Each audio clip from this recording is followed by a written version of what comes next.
신약 성경에 사복음서가 있죠. 마태, 마가, 누가, 요한. 사복음서 그리고 사도 바울이 쓴 13개의 서신서가 있습니다. 이 복음서와 사도 바울의 서신서는 예수님의 죽음과 부활에 관한 비중을 크게 차지하고 있어요.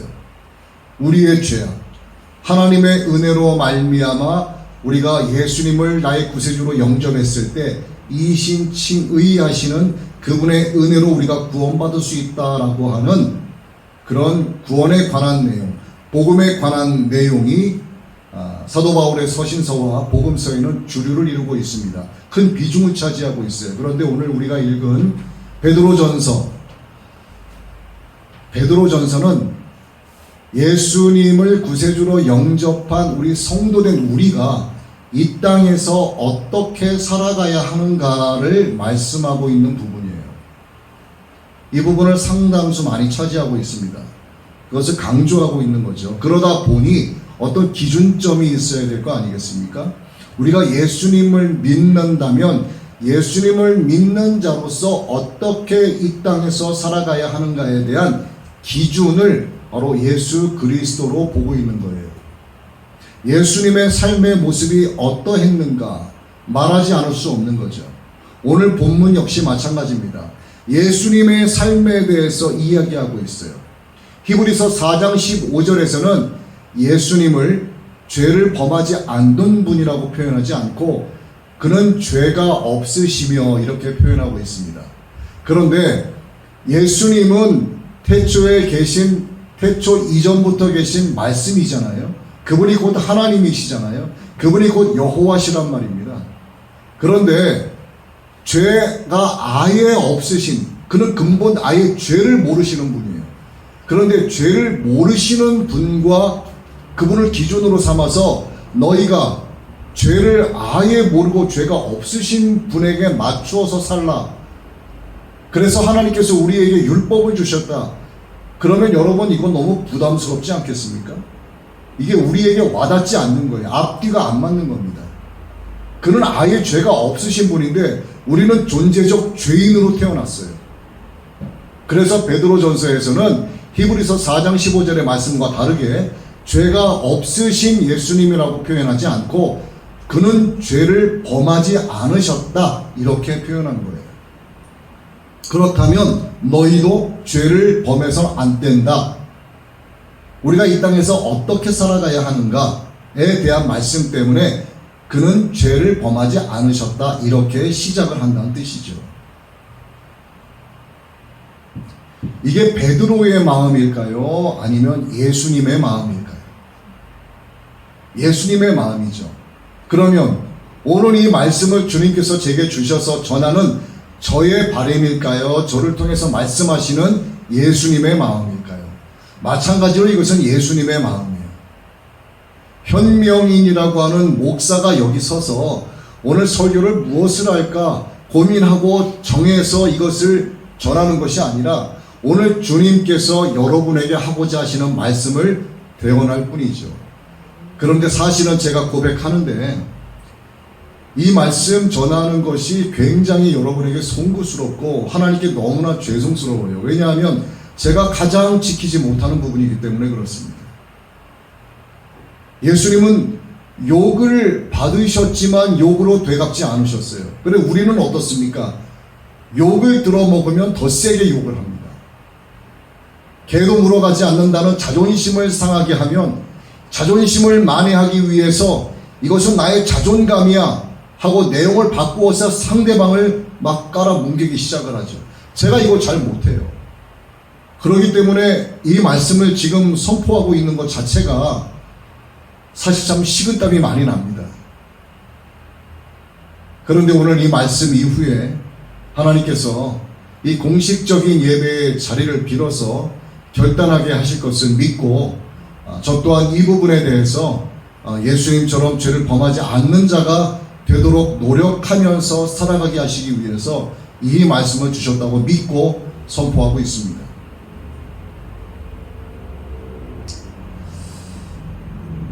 예수님은 우리가 예수님 자신처럼 죄를 범하지 않는 자가 되기를 원하고 계세요. 나에게서 온유함을 배우라고 주님 말씀하셨습니다.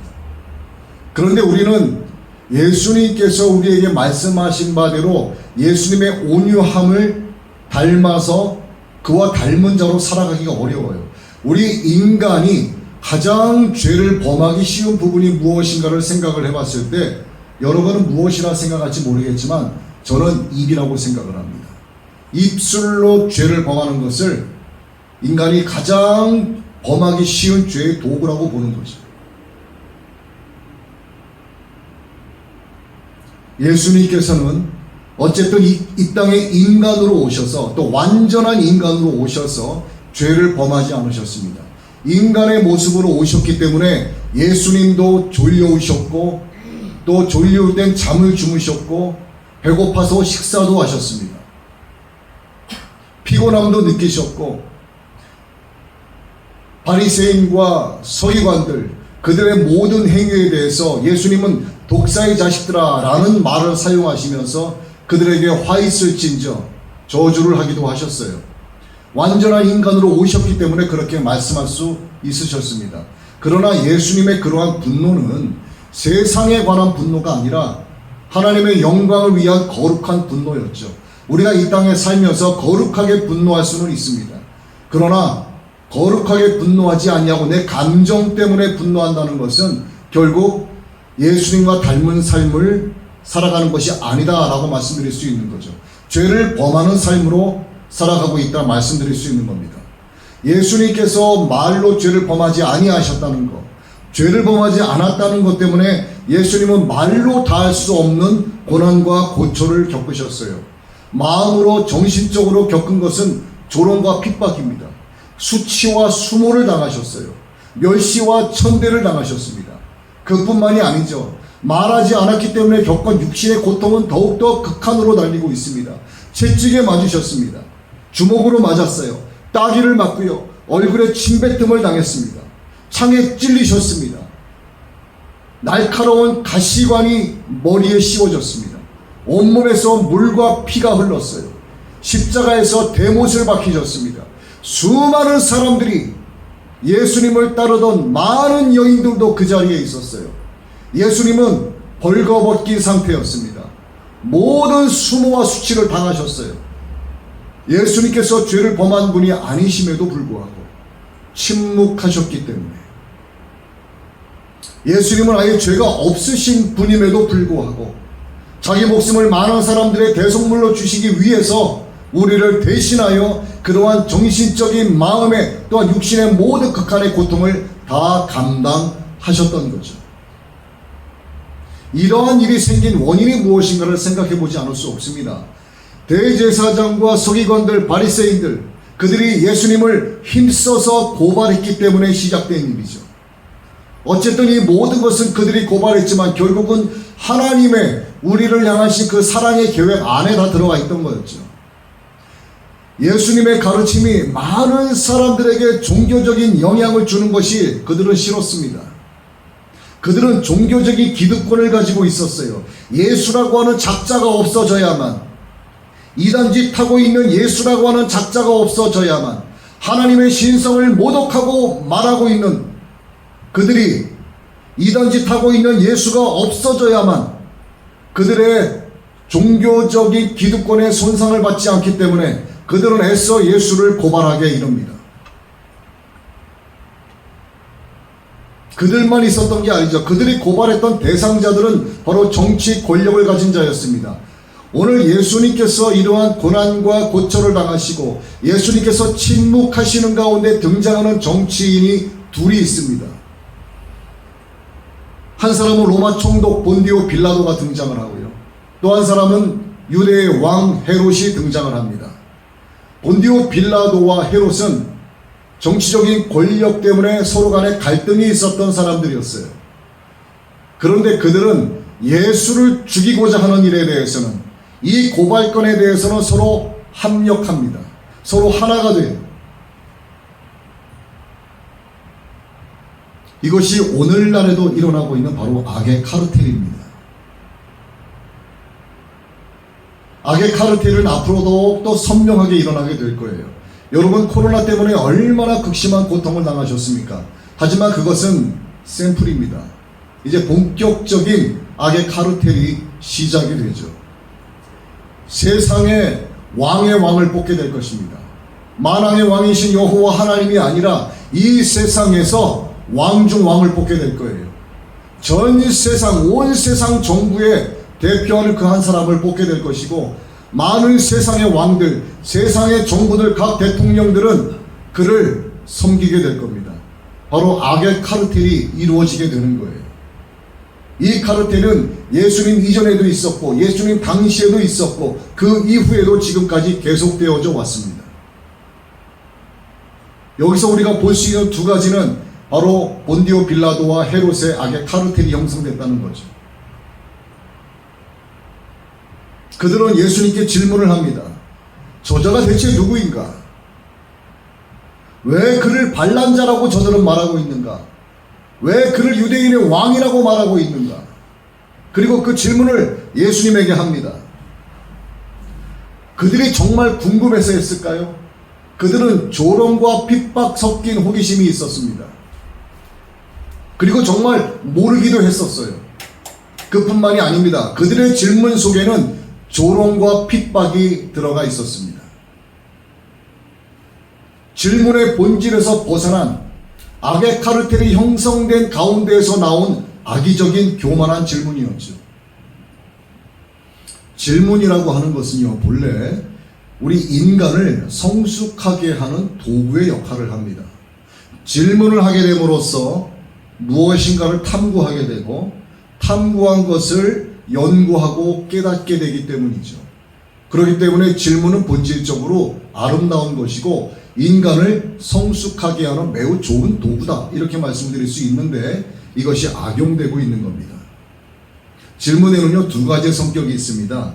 이미 자기의 결론을 내리고 하는 질문이 있어요.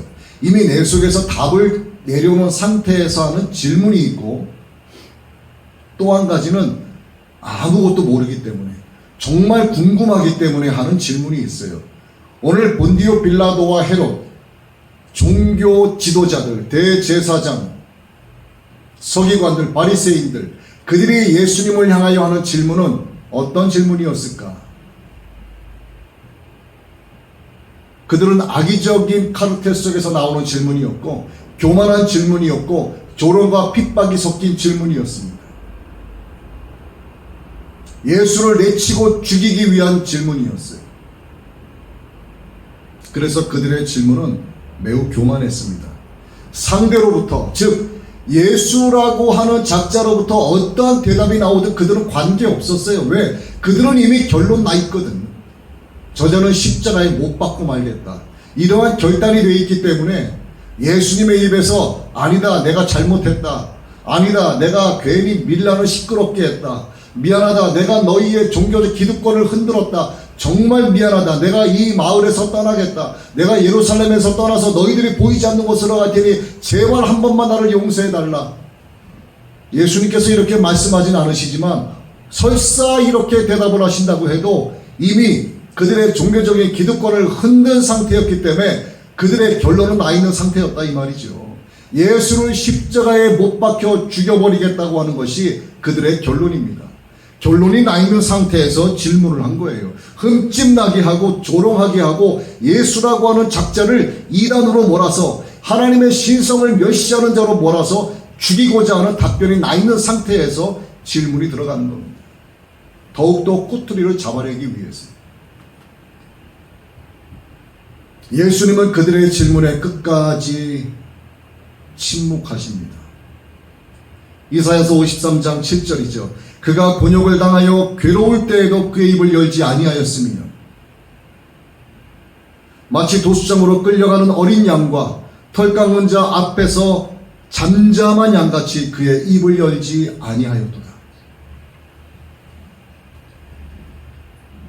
우리를 향하신 예수님의 사랑의 이야기의 시작은요, 바로 침묵으로 시작합니다.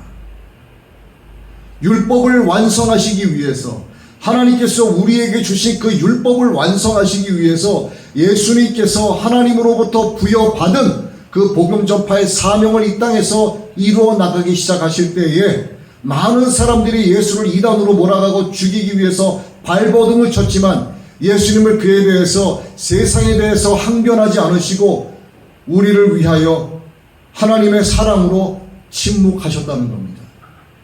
예수님의 침묵이 없었다면 우리는 구원에 이르지 못했을 거예요. 예수님께서 그들을 대상으로 싸우셨다면 우리에겐 복음이 아니었을 겁니다. 예수님은 오히려 깨닫지 못하고 질문하는 그들을 애통히 여기셨고 침묵하셨습니다. 많은 사람들에 대한 대속의 사랑을 이루시기 위해서 침묵하신 거죠. 그런데 우리는 거리에 나가서 복음 전하다가도 우리에게 시끄럽게 한다고 하는 사람이 있으면 맞서 싸우기도 합니다. 내가 전도하는데 네가 무슨 상관이냐며 오히려 멱살 잡고 싸울 때도 있어요.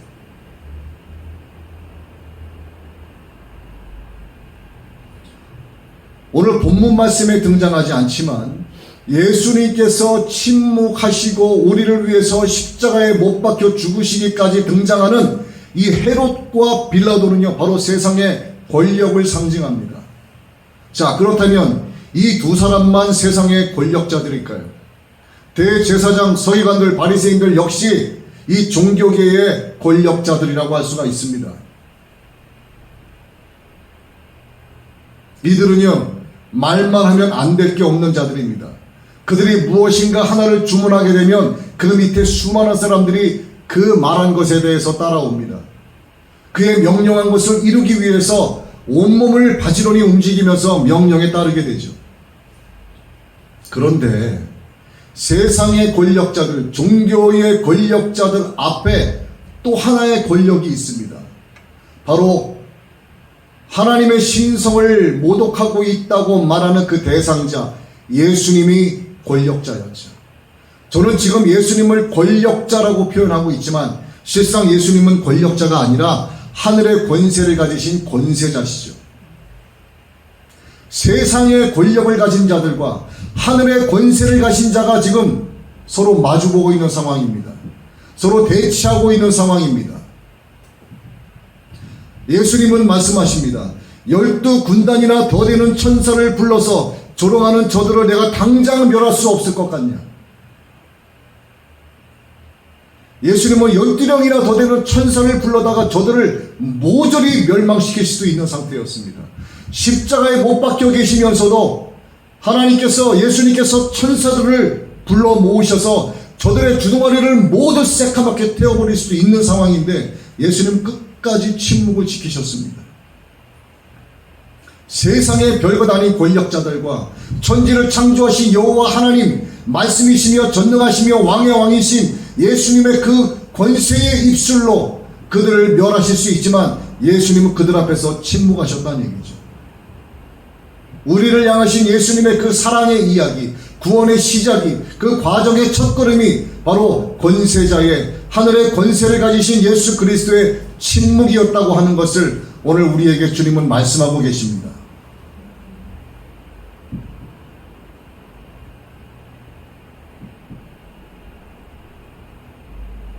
예수님께서 침묵하신 것은 하나님으로부터 보냄받은 자로서의 그들의 심판을 하나님께 맡기시기 위함이었죠.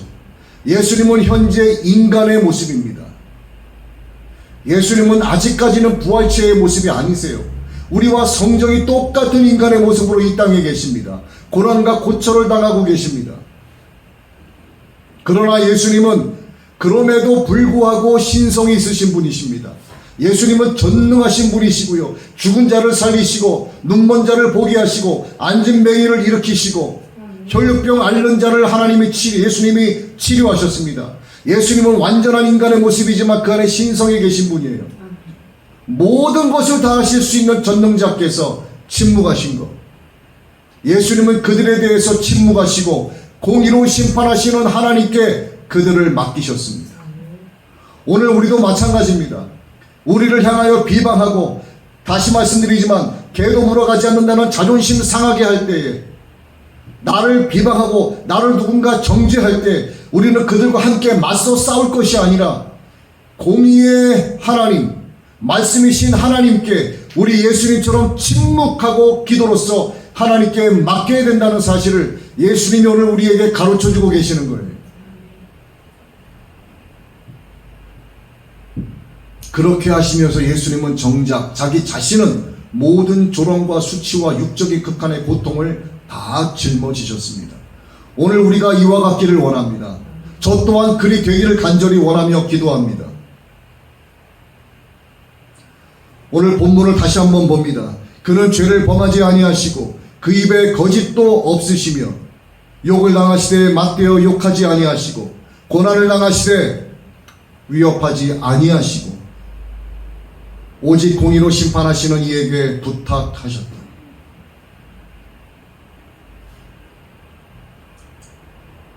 우리는 어떻습니까? 우리는 욕을 먹으면 더 세게 되받아칩니다. 직장 동료가 나에 대해서 비방거리고 수군거리면 나도 팀을 꾸리고 나도 나의 사람을 만들어서 밥을 먹으면서 차를 마시면서 그를 욕합니다. 이게 이 세상에서만 이루어지는 일이 아니에요. 교회 안에서도 마찬가지입니다. 목사님들이 모인 자리에서도 마찬가지입니다. 서로 편을 가릅니다. 네 편 내 편 나누게 됩니다. 이 편에 사는 일에 대해서 이 편에서 반대하고 이 편에 사는 것을 저 편에서 반대합니다. 노회에서는 법이요 법이요 외치면서 순리대로 나아가는 것을 방해하는 자들도 상당히 많습니다. 그것이 자기의 노회원으로서의 기득권이라고 착각을 하기 때문에 그러한 짓거리들을 하는 거죠.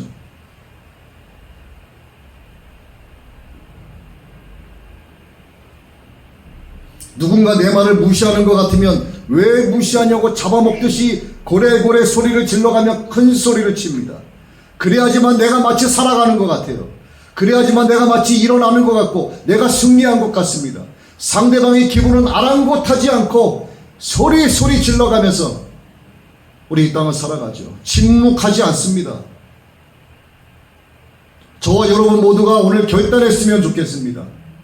주님, 내가 비록 상대로부터 무시당하는 기분이 들고 나의 자존심이 깎아 내려가는 기분이 들더라도 하나님께 맡기고 침묵하기 원합니다. 오히려 그 영혼 불쌍하게 여기고 기도하는 자가 되기 원합니다. 저도 결단합니다. 여러분들 모두가 결단했으면 좋겠어요. 누가 나를 억울하게 하면 동네방네 떠들고 다니면서 그놈을 욕합니다. 나를 욕한 그놈보다 그 강도보다 내가 더 세게 그놈을 깎아내립니다.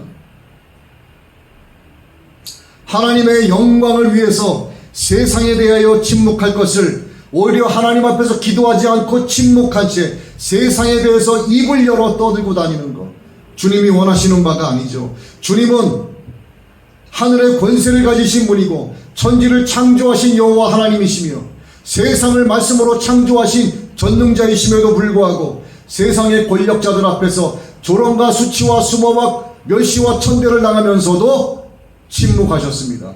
오늘 우리도 침묵했으면 좋겠습니다. 하나님의 영광을 먼저 생각하고 침묵하는 우리가 되길 원합니다.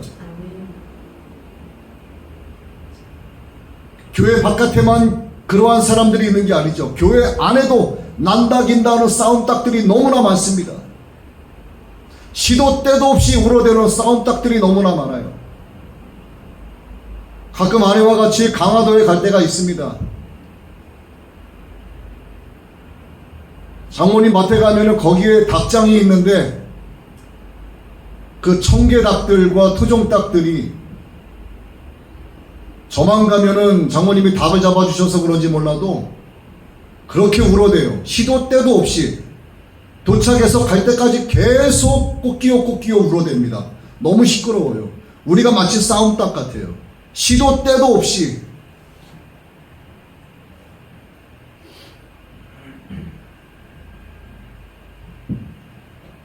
하나님 말씀 앞에 나를 바라보고 하나님 말씀 앞에 나를 돌이켜보길 원합니다.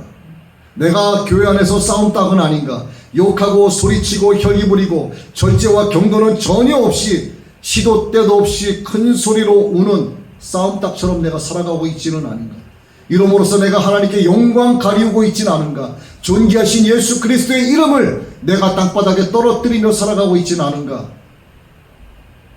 우리가 오늘 결단했으면 좋겠습니다. 우리에게도 침묵할 필요가 있습니다. 침묵에는요, 몇 가지 성격이 있습니다. 아무것도 알지 못해서 말 못하는 무지의 침묵이 있고요, 깨닫지 못해서 말하지 못하는 오해의 침묵이 있습니다. 숨기기 위해서 말하지 않는 비굴한 침묵도 있고, 오늘 우리 주님처럼, 우리 예수 그리스도처럼 공의의 하나님을 신뢰하고 그분께 온전히 맡기기 위해서 입술에 파수꾼을 세우는 침묵이 있습니다. 오늘 우리가 이와 같이 침묵했으면 좋겠습니다. 성경에는 하나님과 인간 사이에 침묵에 관한 아주 중요한 공식이 존재합니다. 세상이 나에 대하여 비방할 때 내가 하나님 앞에 나아가 하나님의 공의에 맡기지 아니하고 하나님 앞에선 침묵하고 세상에 대해서 그와 같이 떠들어댈 때 하나님은 나에 대하여 침묵하십니다. 하나님은 나에 대하여 아무런 반응도 하지 않으세요. 그러나 세상이 나에 대하여 비방할 때 우리가 그에 대하여 침묵하고 오히려 공의의 하나님 여호와 하나님 앞에 나아가 무릎 꿇고 부르짖으며 그분께 맡길 때 그때 하나님은 우리에게 말씀하십니다. 세상에 대하여 침묵할 때 하나님은 그때 비로소 우리에게 말씀하기 시작하시고 우리에게 믿음의 역사를 일으키기 시작하십니다. 이 공식이 여러분의 공식이 되길 원합니다. 예수님은 이 공식을 우리에게 오늘 보여주고 계세요. 예수님은 이 땅에 억울한 사람들, 소외된 사람들, 버림받은 사람들, 억압받는 사람들, 멸시받는 사람들, 천대받는 사람들, 아무 말 하지 못하고 가슴앓이 하는 사람들에게 찾아오셔서 말씀하십니다. 나도 할 말이 있지만 침묵했다. 내가 너의 고통에 연대하고 있으니 이제 나의 고통에 너의 고통을 내려놓아라. 주님이 말씀하고 계세요. 내가 너의 삶의 동기화 되고 있으니 세상에 대하여 말하지 말고 그들에 대하여 침묵하고 공의의 하나님이신 나에게 너의 고통을 내려놓으라고 주님 말씀하고 계십니다. 내가 이와 같이 했으니 너도 그와 같이 하라고 말씀하고 계십니다. 여러분, 예수님이 침묵하신 것은 하나님께 모든 것을 맡겼다는 의미입니다. 여러분도 세상에 대하여 침묵하시기 바랍니다. 하지만 하나님의 말씀을 계속하는 것에 대해서는 주님처럼 거룩한 분노를 일으키셔도 괜찮습니다.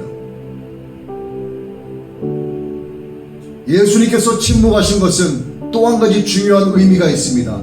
하나님 말씀대로 살아가며 하나님 말씀에 나를 보내신 여호와 하나님 아버지의 말씀에 전적으로 순종하는 삶을 살아가겠다고 하는 아주 중요한 의미가 있습니다. 여러분들이 세상에 대하여 침묵할 때 여러분 내가 말씀대로 살아가겠다고 하는 하나님 말씀에 순종하겠다고 하는 의미가 있다는 것을 꼭 기억하시기 바랍니다. 내가 가는 길이 십자가의 길이고 고난의 길이고 죽음의 길이라도 누구도 나를 방해할 수 없다는 확고한 결단이 바로 세상에 대하여 침묵하는 것이고 공의의 하나님께 맡기는 것입니다. 말씀을 정리합니다. 오늘 여러분 누가 나를 욕하고 다시 말씀드리지만 동네 강아지도 물어가지 않는다는 자존심을 상하게 했을 때 또한 나를 억울하게 했을 때 세상에 대하여 혈기 부리거나 목소리를 높일 것이 아니라 공의의 하나님께 맡기고 세상에 대하여 침묵하는 오늘 저와 여러분이 되기를 원합니다. 하나님의 공의에 온전히 맡기게 되는 그리고 결단하는 오늘 우리 모두가 되기를 예수님의 이름으로 축복합니다.